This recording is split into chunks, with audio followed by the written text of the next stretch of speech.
ask for the truth on behalf of Joe Rune concerning a bit of misfortune that's been going on just lately. I don't know if it's an axe or the father of the kids there following her around, or God knows what this is all about.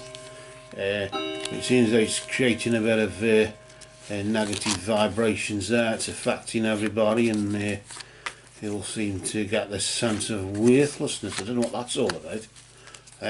That's for guidance and a bit of insight as well into what this is all about. Maybe for the purpose of guidance, healing and protection. We ask in the name of truth, right conduct, peace, love and non-violence.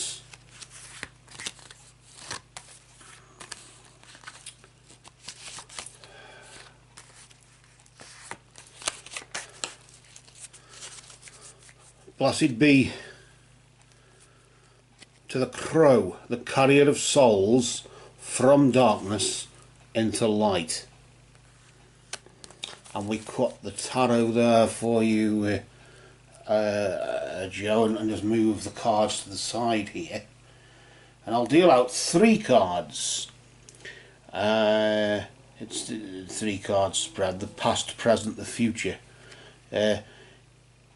The past is the recent past. We call this the recent past influence. This is a period of time between now and this time last month. About between now and the past 3 or 4 weeks or so, isn't it? Then the next card we deal is the present. So that's of course Joe Rune right now, and then the immediate future. We just placed there. Ooh, speck of dust. I keep finding every time I've got my reading glasses on, for some strange reason I can see bits of dust everywhere. That could be ash out of my pipe, because I've just recently put my pipe down, and you don't know where smoke goes, do you, when you're having a good smoke? Black cherry pipe tobacco there, just to refresh between readings. I should have really had it with a cup of coffee, but you know how it is. Anyway, we've got the cards here for you, Joe, and we're going to now going to have a look and see what this is all about. So let's just see here. What we'll do is we'll pull out the first card, which represents your recent past. This is the recent past influence. So we'll just get that card there and just get it out there. We'll just bring it round so you can see, and then we'll flip that card nice and slowly, not to disturb its energy or anything, and then we'll just see what its energy is. And notice there we've got the Queen of Swords. Swords is related to the element of air, I suppose for obvious reasons. No prizes for guessing what they are. Air is related to space, the spirits of the east, where the sun rises. It's to do with creative and transmissive powers, linked to the numbers 2 and 3. The Queen, she represents the element of water. So really you could say the watery part of air, couldn't you? Mental and moral qualities of creative and transmissive powers. In this particular case, the Queen is in this particular case is rather a mysterious sort of person, really, mythical in some way, shape or form. Maybe this is just been what's been going on in that in that sense, isn't it? Where you've had to maybe shapeshift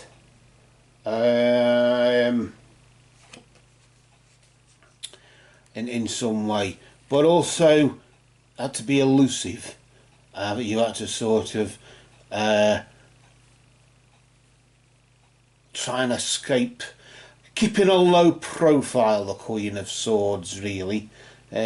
Emotionally connected to communication or whatever, and the Queen tends to keep a low profile, and it seems as though just recently, because it's to do with the recent past, your recent past, in this situation that you're in, Crow is saying, because in this deck Crow is king, and of course Crow is just saying here that now just the bird spirits, so the birds provide guidance, and the best guidance is you've been sort of advised to keep a low profile, to be elusive, to try and avoid certain things, or as you've said, really this clarifies what you've said, that you've been trying to avoid certain people, haven't you? And that would clarify what you've said. Not that we're calling you a liar or anything, but if we did, it wouldn't be much good, because the cards here wouldn't agree with us, would it? Let's see what's going on now, and then we'll try and link your recent past to the present. I suppose you could say that this is the effect of if the recent past was the cause, this is the effect. Or is it all part of the same thing? Maybe it's just part of the same thing. The past and the future are the same thing, aren't they, anyway? It's only time that separates them. Let's just have a look and see what this is all about. That's understandable, given that what you've been on about, the Ten of Swords. Crowley calls the Ten of Swords the Lord of Ruin. In this particular case, of course, it's focused on a black and clouded energy. Crow there, flying into the mist. Is that the crow that carries you from darkness into light?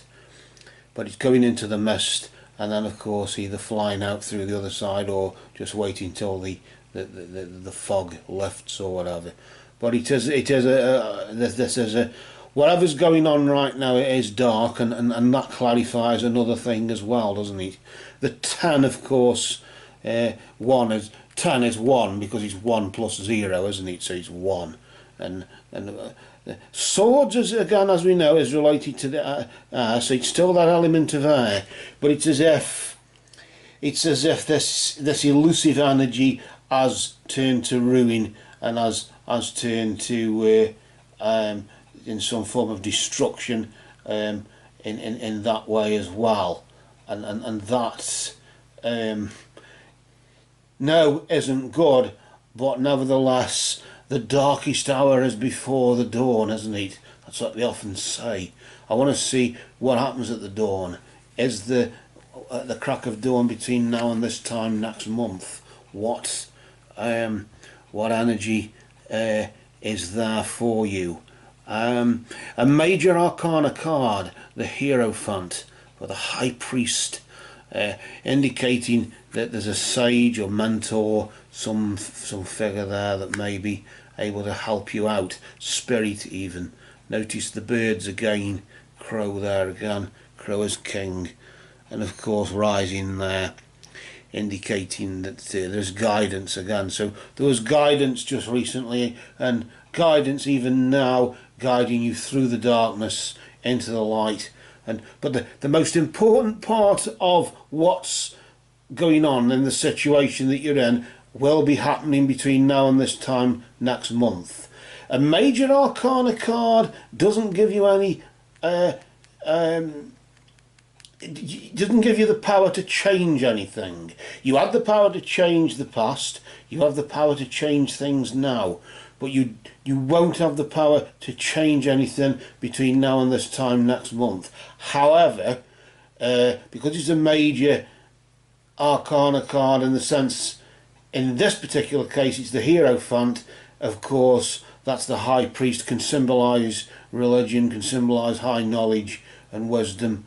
And of course, although you don't have power to change anything, you still have a choice in how you handle it and use the knowledge that you must receive and that you will be forced to receive in some way, shape or form, it seems.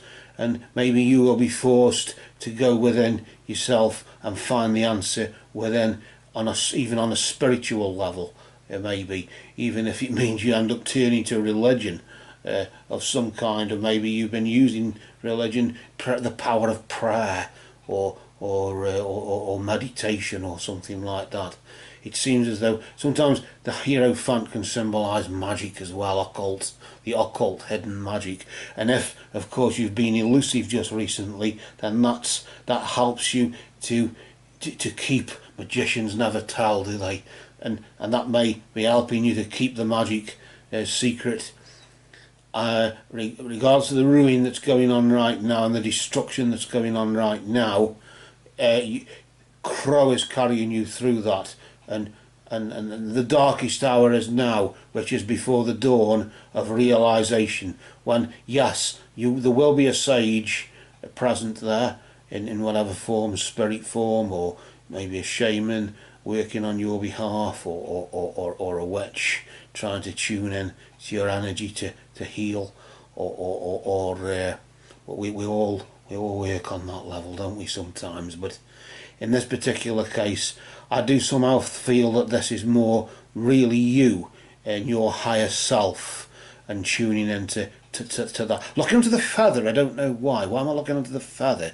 That sort of silver type feather. Why am I looking onto that? I don't know. Is that maybe I got a sense like a smell of sage, as if you could use the feather to,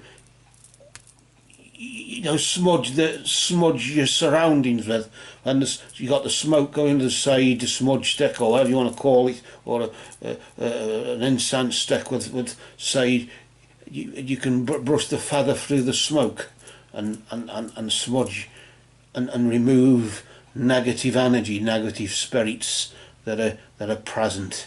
I do sort of sense this dark energy here. This ruin. But of course, as we know, as we've said, the darkest hour is before the dawn, and a realisation on a higher level, on an higher level, as you'd say, grammatically there, an higher level is just around the corner. You won't have the power to change this, but it will give you the power, magic. It will give you the power of magic. Crow is going to send magic, and you won't have the power to change it, but you will have the power to make choices. You always have a choice on how you work through this. But I'm still looking onto that feather. It's as if you've got to do some cleansing, although the new moon has just been, hasn't it, really? We use the new moon normally for cleansing, but you can cleanse any time, really, can't you, really? There's no... of course, the first quarter moon is used for healing, isn't it? Wounds and things seem to heal quicker on a first quarter, don't they?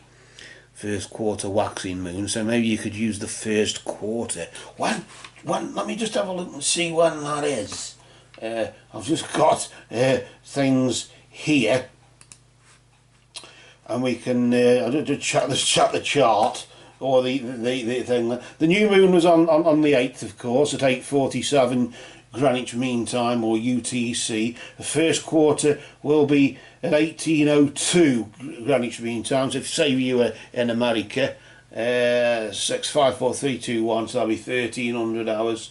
You may as well call it 6 o'clock UTC on the 16th of October.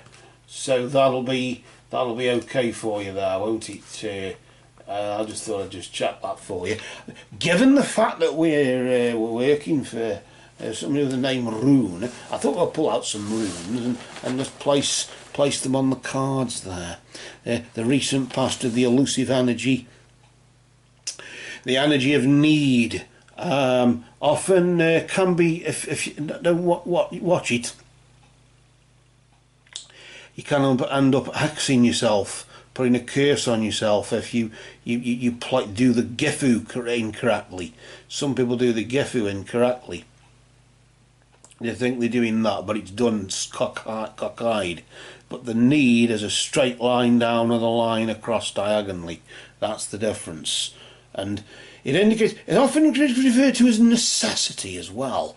It can be referred to that as if there has recently been the necessity to keep a low profile, to be elusive and just keep out of the way.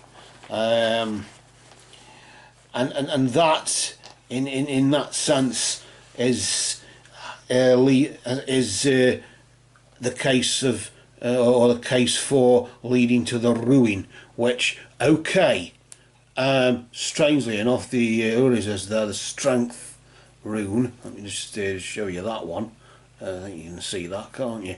And that, although you'd think, well, although it's ruin, although it's black and clouded energy there, nevertheless it's strength. Crowley, Aleister Crowley, said that one must fall many times before one is raised up.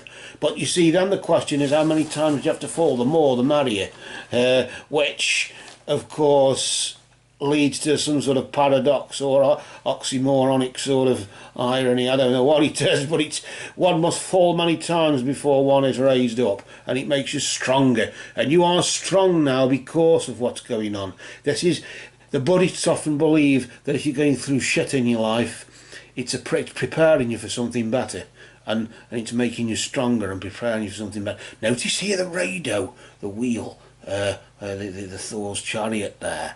I don't know if you can just see that. The letter R, that's where the letter R comes from, the wheel. And that's in your immediate future with the Hierophant, as if symbolising there, no doubt, physical movement, as if you will be going on a physical journey here, to seek a mentor, to seek guidance, to seek advice, maybe even visiting a witch or a shaman. But there are shamans working on your behalf now. I do sense that Crow is working through, his spirit will be working through some shaman somewhere and sending you healing energy or whatever. But physical movement, travel, is on the cards between now, literally, as you would say, between now and this time next month, and you will be physically on the move. It will be the wisest, as if it's saying, it will be the wisest thing to do. If you think somebody is travelling to see you and track you down, you travel and stay on the move, so when they get to you they won't find you because you're not there anymore. And maybe a change is as good as a rest as well, isn't it? Maybe that's something worth thinking about. But for now, these runes, blessed be to Odin and all the Norse gods, and these cards, blessed be to the Crow, the carrier of souls from darkness into light, have now spoken.